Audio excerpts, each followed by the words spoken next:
Nah,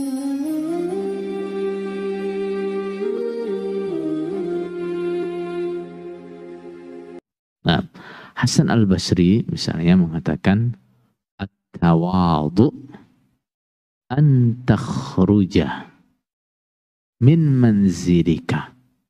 Namanya tawadhu itu adalah apabila engkau keluar dari tempat tinggalmu.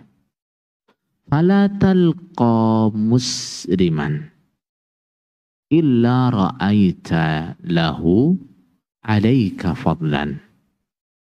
Engkau tidak ketemu seorang muslim pun kecuali engkau melihat dia memiliki kelebihan mengalahkan dirimu.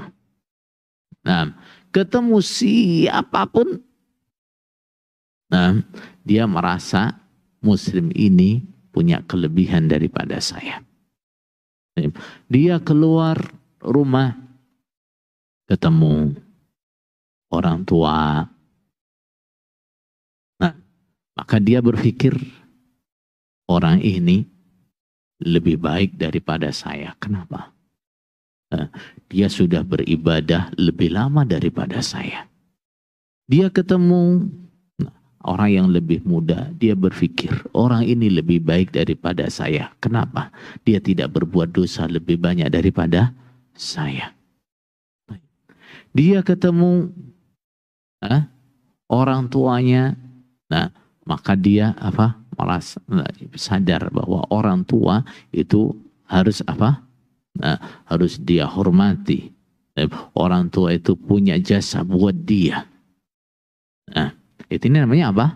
Namanya tawadhu. Dia ketemu anak kecil, bahkan ketemu anak kecil pun dia tawadhu. Dia ketemu muridnya, dia tetap tawadhu. Nah, jadi tidak ada sedikit pun perasaan dia lebih baik, lebih hebat daripada orang Islam yang lain. Ini namanya apa? Tawadhu. Saudara sekalian, Islam mengajarkan tawadhu dengan berbagai macam cara. Kalau kita perhatikan dalam Al-Quran maupun As-Sunnah, ajaran tawadhu ini disampaikan lewat berbagai macam metode. Misalnya dengan langsung memerintahkan kita untuk tawadhu. Ayat Al-Quran misalnya bunyi gimana? Wakhfid janahaka, wahyu kepadaku. Isinya apa? Perintah supaya kalian tawadhu, supaya kalian memiliki sikap atau akhlak tawadhu, rendah hati. Nah, hatta la yafkhar ba'dukum ala ba'd, sehingga dengan sikap tawadhu, akhlak tawadhu, tidak ada orang Islam yang menyombongi orang Islam lain dengan ucapannya ataupun dengan perbuatannya. Wala yabghi ba'dukum ala ba'd, dan tidak ada orang Islam yang menganiaya orang Islam yang lain.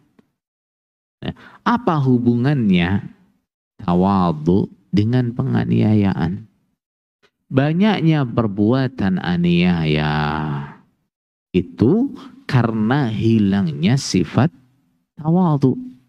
Ketika tawadhu itu sudah tidak ada, nah orang akhirnya merasa apa? Karena dia merasa derajatnya tinggi, merasa lebih hebat, nah merasa bebas memperlakukan orang lain dengan perlakuan apapun. Nah, kemudian ada kalanya dengan melarang sifat yang menjadi kebalikan sifat tawadhu.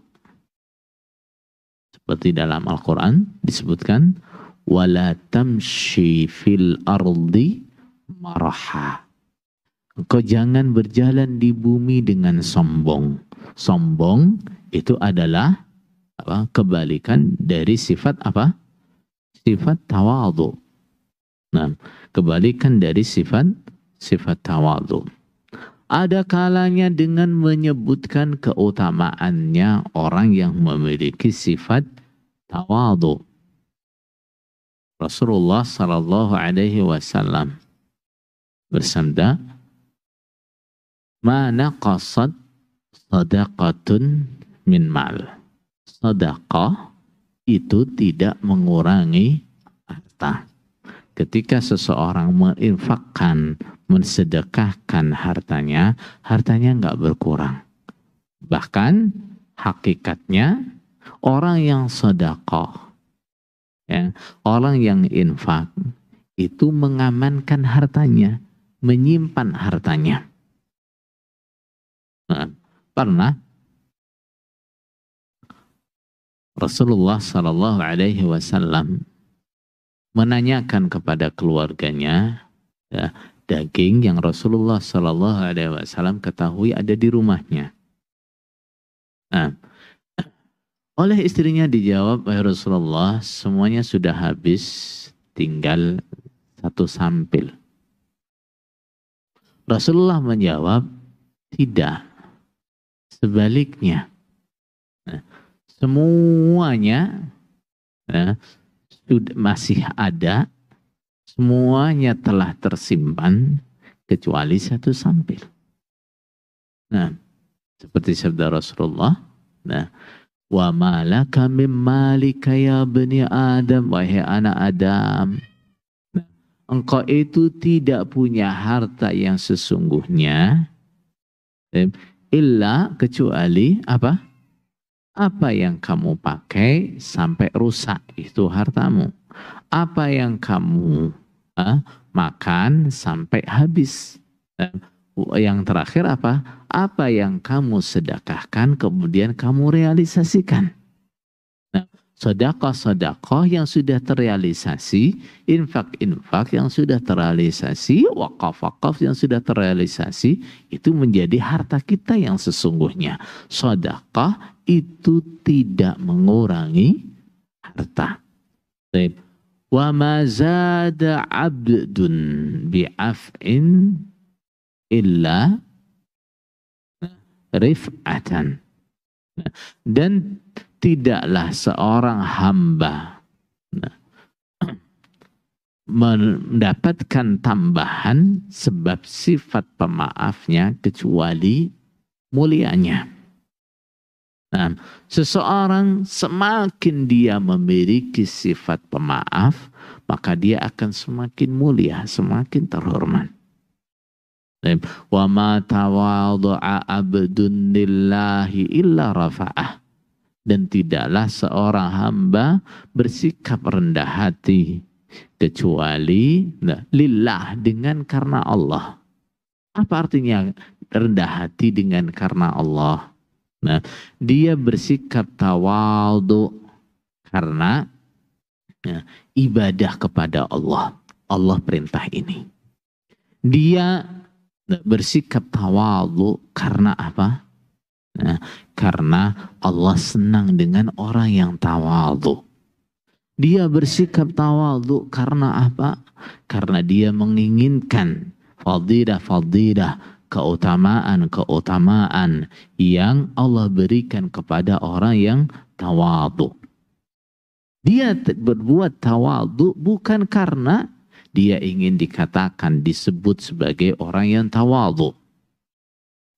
Dia bersikap tawadhu bukan karena dia nggak mau disebut orang yang sombong, tidak. Nah, tapi lillah illa rafa'ah, kecuali Allah akan mengangkat derajatnya. Nah, ini adalah keutamaan sifat tawadhu. Nah, keutamaan yang Allah janjikan untuk orang-orang yang memiliki sifat tawadhu. Nah, sementara itu orang yang kehilangan sifat tawadhu sampai menjadi orang yang ujub, ya, menjadi orang yang sombong. Nah, di dalam syariat diperingatkan itu adalah sifat yang berbahaya. Dan kalau sifat tawadhu tadi menjadi salah satu sebab orang mendapat derajat yang tinggi di sisi Allah, sebaliknya hilangnya sifat tawadhu, tumbuhnya sifat sombong dalam diri seseorang itu bisa menjadi penghalang terbesar untuk dia bisa masuk surga.